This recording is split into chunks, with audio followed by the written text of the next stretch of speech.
स्वर्णोदय दीप्तिम् अखिल भुवन चैतन्य प्रसारम्। నమస్కారం మన ధర్మం కార్యక్రమానికి స్వాగతం. ముందుగా ఈటీవీ లైఫ్ ఆధ్యాత్మిక ఛానల్ ప్రేక్షకులందరికీ రాఖీ పౌర్ణిమ శుభాకాంక్షలు. ఇవాళ మన ధర్మం కార్యక్రమంలో మన ధర్మ సందేహాలను నివృత్తి చేసేందుకు మనతో పాటు ఉన్నారు ప్రముఖ ఆధ్యాత్మికవేత్త, ధర్మశాస్త్ర నిపుణులు, మనందరికీ సుపరిచితులైనటువంటి ఆచార్య డాక్టర్ కాకునూరి సూర్యనారాయణమూర్తి గారు. గురుగారు నమస్కారం. నమస్కారం అమ్మాయి. ముందుగా మీకు రాఖీ పౌర్ణమి శుభాకాంక్షలు. మీకు అలాగే ప్రియమైన మా ప్రేక్షకులకు రాఖీ పండుగ శుభాకాంక్షలు. గురుగారు, ప్రతి నెల వచ్చే పౌర్ణమి తిథులలో ఈ శ్రావణ పౌర్ణమి తిథి యొక్క ప్రత్యేకత ఏమిటి? దీనిని రక్షికా పౌర్ణమి అని ఎందుకు వ్యవహరిస్తారు? రక్షించేది కనుక రక్షికా పౌర్ణమి. రక్షణ మన చుట్టూ ఉండే ఒక వలయం, మన మంచి కోరేవారి వరుస, మన మంచి కోరేవారి సంఖ్య. దైవం కూడా మన రక్షకుడుగానే మనం భావన చేస్తూ ఉంటాం. ఆత్మీయులు, మిత్రులు, బంధువులు, సహోదరి, సోదరి, సోదర సమానురాలు, సోదరుడు, తల్లి, తండ్రి, భార్య, భర్త, ఎవరైనా ఒకరికి మరి ఒకరు మేము మీకు రక్షగా ఉంటాం అని చెప్పే పండుగ రక్షాబంధనం. పురాణాలలో ఇంద్రుని ఇల్లాలు తన భర్త క్షేమం కోరి రక్ష ధరింపజేసింది అంటే ఇంద్రాణి ఇంద్రుడికి కట్టింది, భార్య కూడా భర్తకు కట్టింది అనే విషయం జ్ఞాపకం పెట్టుకోవాలి. అలాగే బలిచక్రవర్తి పాతాళానికి పంపివేయబడిన తర్వాత ఆ బలి అడిగిన కోరిక మేరకు విష్ణువు ఆ బలి భవనానికి బయట కాపలాగా ఉన్నాడు. తన భర్తను తాను రక్షించుకోవడం కోసం మహాలక్ష్మి బలిచక్రవర్తికి రక్ష ధరింపజేసి అన్నా అని సంబోధిస్తూ ప్రత్యామ్నాయంగా తన భర్తను తనకు ఇప్పించమని కోరినట్లుగా మరి ఒక కథనం. పురాణాలలో ఈ కథ ఎక్కడా కనిపించదు. ఇంద్రాణి ఇంద్రుల కథ మట్టుకు కనిపిస్తుంది. అలాగే అలెగ్జాండర్, పురుషోత్తముడు, అంబి, రుక్సానా ఈ కథలన్నీ చరిత్రలో లేవు, కానీ లోకంలో ప్రచారంలో ఉన్నాయి.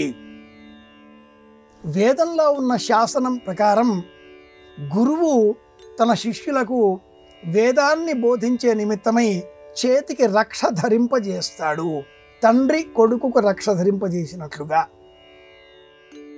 ఈ రక్షిక పౌర్ణిమ నాడు పూర్వం సర్పములను ఆరాధించడం, నాగబలి అనేటటువంటి పేరిట సర్పములకి ఆహారంగా బియ్యం పిండి, బెల్లం ఈ మిశ్రమాన్ని పుట్ట వద్ద ఉంచి రావడం, ఇంటిలో యజ్ఞం నిర్వహించడం, వేదాన్ని అధ్యయనం చేయడం కోసం నూతన యజ్ఞోపవీతాన్ని ధరింపజేయడం, ఇవన్నీ కూడా ఈ రక్షికా పౌర్ణిమ నాడు అనుసరించే పాటించే ఇతర విధి విధానాలు.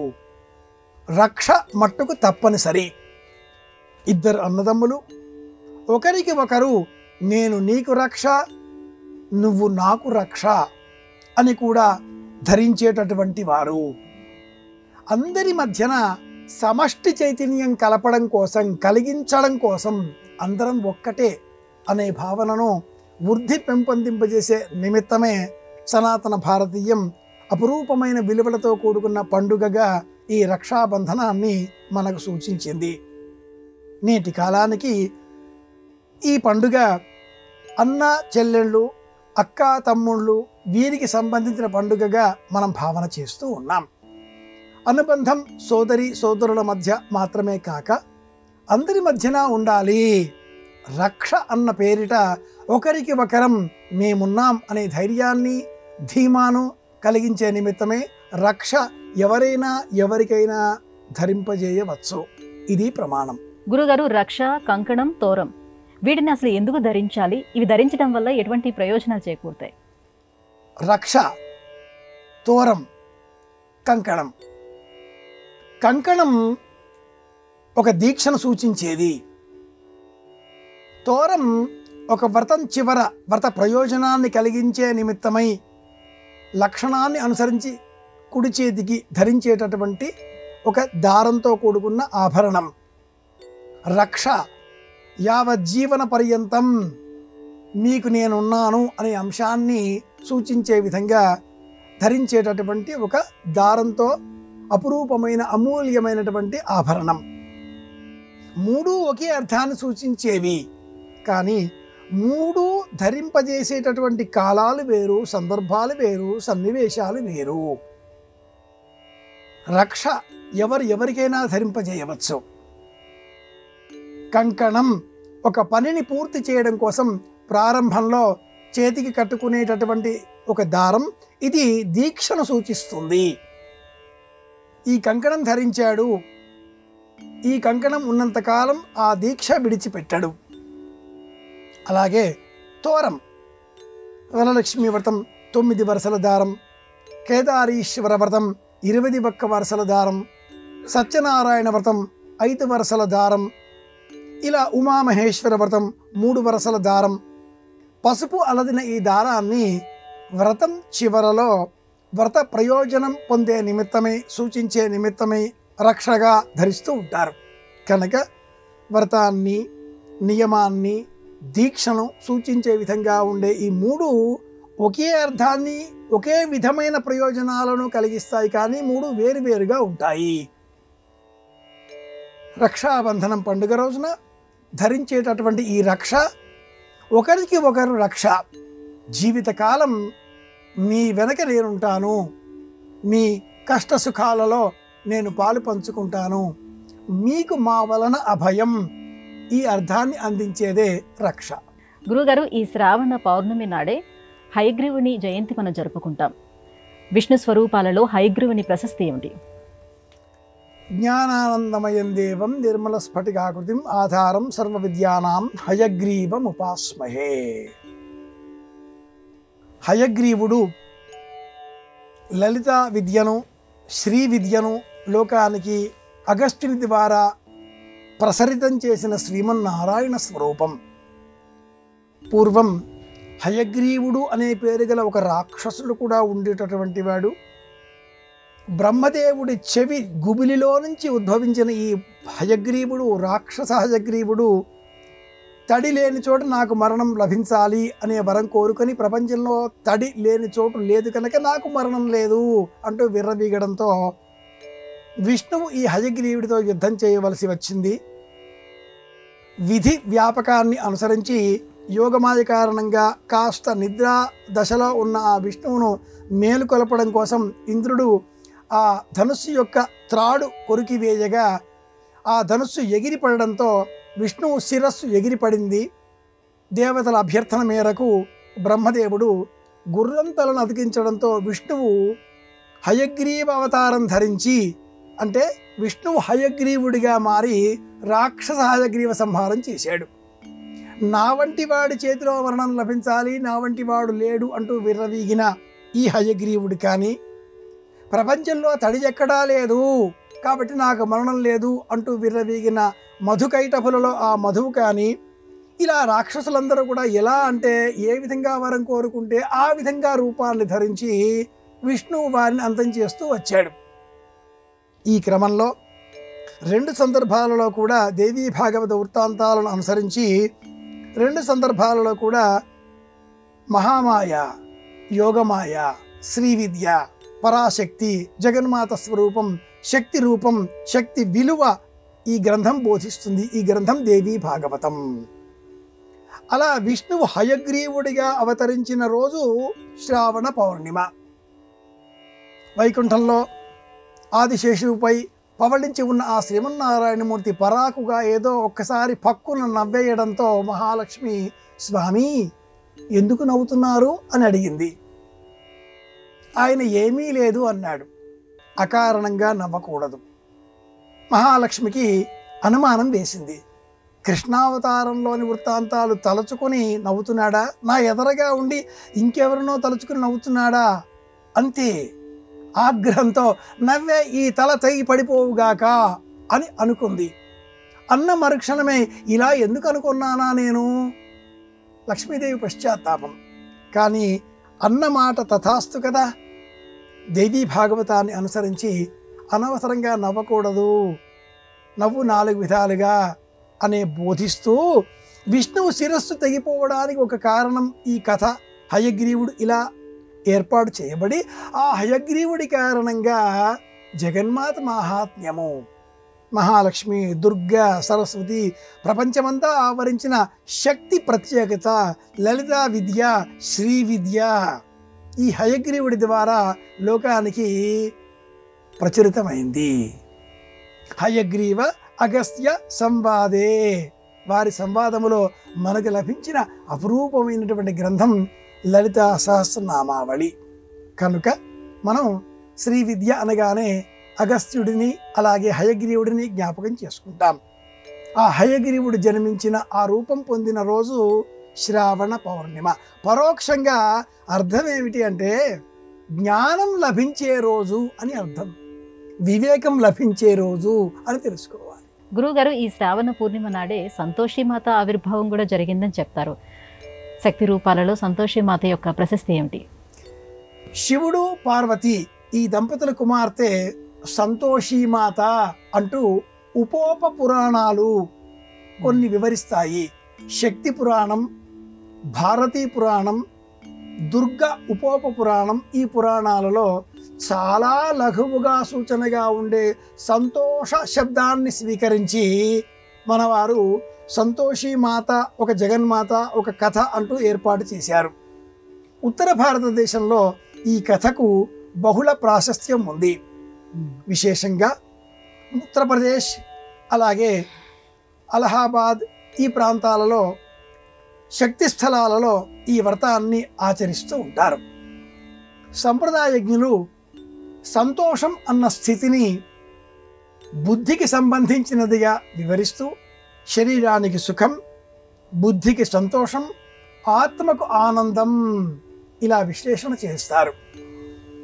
ఈ సంతోషం కలిగినప్పుడు మనం కొంత తాదాత్మ్య భావంతో ఉంటాం.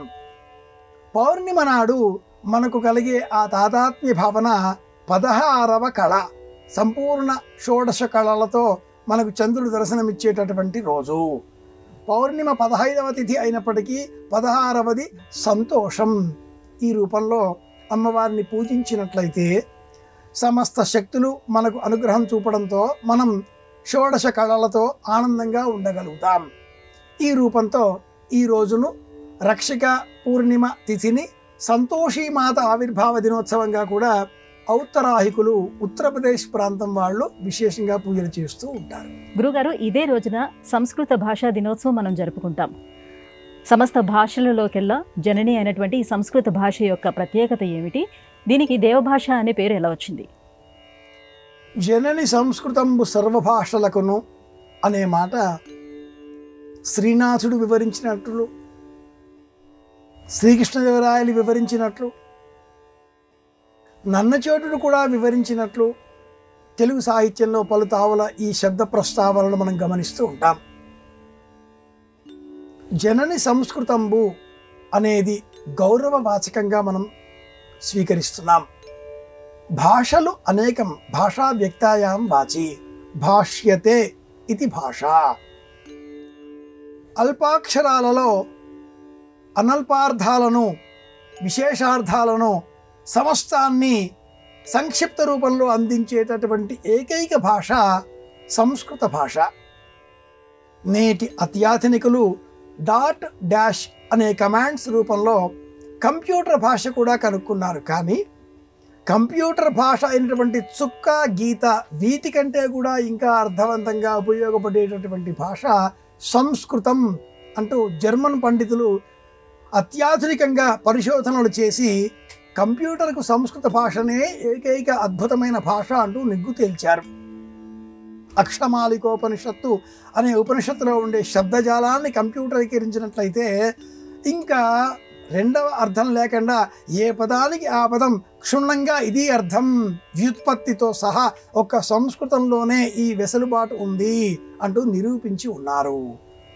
ఈ నేపథ్యంలో శ్రావణ పౌర్ణిమ నాడు సంస్కృత భాషా దినోత్సవాన్ని నేటి కాలంలో మనం పాటిస్తున్నాం. కానీ మన దేశానికి సంబంధించి ప్రభుత్వ రాజలాంఛనాల ద్వారా గజెటీర్లో ప్రకటింపబడిన ప్రకారం 1969వ సంవత్సరం నుండి ఆగస్టు 31వ తేదీ సంస్కృత భాషా దినోత్సవం, సెప్టెంబర్ 14 హిందీ భాషా దినోత్సవం, ఆగస్టు 28 తెలుగు భాషా దినోత్సవం, ఫిబ్రవరి 28 ప్రపంచ భాషా దినోత్సవం. ఇవన్నీ కూడా యునెస్కో ప్రకటించిన తేదీలు. అయితే ప్రాచీన సాహిత్యం పట్ల మక్కువ కల భారతీయులు సంస్కృతం ఈ దేశానికి చెందినది, సంస్కృతాన్ని అధ్యయనం చేసేటటువంటి రోజు వేద సంబంధమైన జ్ఞానాన్ని మనం పొందే నిమిత్తమై వేదాధికారం గల వారంతా కూడా నవ వేద దేవతలను పూజించి, నవకాండ ఋషులను పూజించి వేదాధ్యయనానికి శ్రీకారం చుడతారు కనుక శిక్షాం వ్యాఖ్యాస్యామ వర్ణస్వర మాత్రాబలం సామసంతాన ఇత్యుక్త శీక్షాధ్యాయ శిక్షాం పంచ. సంస్కృతానికి ఉచ్చారణ ఎలా ఉంది అనే దానిపైన అర్థ వ్యత్యయం, అర్థ విపరిణామం, అర్థ ప్రత్యేకతలు అనేకం ఏర్పడి ఉంటాయి. శబ్దాన్ని ఉచ్చరించడం సంస్కృతానికే ప్రత్యేకం. ఈ విధంగా ఆలోచన చేసి ఈ శ్రావణ పౌర్ణిమ సంస్కృత భాషా దినోత్సవంగా మనం పాటిస్తూ వస్తున్నాం. సెప్టెంబర్ 5 గురు పూజోత్సవం ప్రపంచానికి తెలిసి, కానీ సంస్కృతీకరింపబడినటువంటి భావనలు గలవారంతా ప్రాచీనులంతా కూడా ఆషాఢ పౌర్ణిమను గురు పూజోత్సవంగా పాటిస్తూ ఉంటారు. అది ఎలాగో శ్రావణ పౌర్ణిమ సంస్కృత భాషా దినోత్సవం అలాగే. నాభిస్థవన్హిమాహంతి సప్రేరయతి మారుతం. పాణిని అష్టాధ్యాయిలో వర్ణించబడిన విధంగా వ్యాకరణ భాషను మనం పరిశీలించినప్పుడు సర్వోత్తమం ఇది దేవభాష. ఒక్క శబ్దాన్ని మనం మార్చలేం, ఒక్క శబ్దాన్ని కొత్తది సృష్టించలేం. అలా ఉంటుంది, అలా స్వీకరించాలి. ఇంతటి ఖచ్చితత్వంతో, ఇంతటి నిబద్ధతతో, ఇంతటి విశ్లేషణాత్మకంగా ఉండేటటువంటి భాష ప్రపంచవ్యాప్తంగా ఉన్న 7,000కు పైగా ఉన్న భాషలలో, దేశీయంగా ఉన్న 500కు పైగా ఉన్న భాషలలో, భారత రాజ్యాంగం అంగీకరించిన 22 భాషలలో ఒక్క సంస్కృతానికే ప్రత్యేకం. కనుక సంస్కృత భాషా దినోత్సవం శ్రావణ పౌర్ణిమ. ఇది విషయం. గురుగారు, రాఖీ పౌర్ణమి నాడు ధరించే రాఖీకి 3 పోగులు ఉంటాయి కదా, ఆ 3 పోగుల యొక్క ప్రత్యేకత ఏమిటి? రాఖీ పౌర్ణిమ నాడు ధరించేటటువంటి రాఖీకి 3 పోగులు ఉండాలి, 5 పోగులు ఉండాలి, 7, 9 మనం నిర్ణయించుకున్నవే అవుతున్నాయి. యజ్ఞోపవీతానికి 3 దారాలు ఉంటాయి. ఈ 3 మనం నిర్వహించేటటువంటి ధర్మాలకు ప్రతీకలు, ధర్మార్థకామాదులకు ప్రతీకలు. మనలో ఉండేటటువంటి సాత్విక, రాజస, తామసిక లక్షణాలకు ప్రతీకలు. అలాగే భౌతికంగా బ్రహ్మ విష్ణు మహేశ్వరులకు, ఇలా సృష్టి స్థితి లయాలకు, పూర్వజన్మ, ప్రస్తుత జన్మ, భవిష్యత్ జన్మలకు, ఇలా త్రివిధాలుగా ఉండే అన్నింటికీ కూడా ప్రతీకాత్మకంగా యజ్ఞోపవీతంలో ఉండే 3 వరుసల దారాన్ని సూచిస్తూ ఉంటారు. ఇక రాఖీ రక్షకు సంబంధించి 3 వరుసల దారం అనే నియమం అంటూ ఏదీ లేదు. మనమే యథాశక్తి సరి సంఖ్యలో కాకుండా బేసి సంఖ్యలో తెల్లని దారాన్ని వరుసలుగా చేసి పసుపు అలది, ఆ పసుపు దారానికి పసుపు కొమ్మ కానీ, మామిడి కొమ్మ కానీ, మల్లె పుష్పం కానీ, ఏదైనా ఒక పుష్పం కానీ ముడివేసి దానిని రక్షగా ధరింపజేస్తే శాస్త్రీయంగా, ధర్మబద్ధంగా, ఒక ప్రమాణపూర్వకంగా రక్ష ధరింపజేసిన వాళ్ళం అవుతాం. ఇది విశేషం. గురుగారు, అంతర్జాలంలో అనంతమైన సమాచారం మనకు లభిస్తుంది. ఆ లభించినటువంటి సమాచారంలో అనేక సార్లు పొరపాట్లు కూడా ఉంటున్నాయి. మరి వీటిని నమ్మడం ఎలా? పొరపాట్లే ఎక్కువ. మరి నమ్మడం ఎలా? మూల గ్రంథాలను చదవాలి. మూల గ్రంథాలను చదవాలి.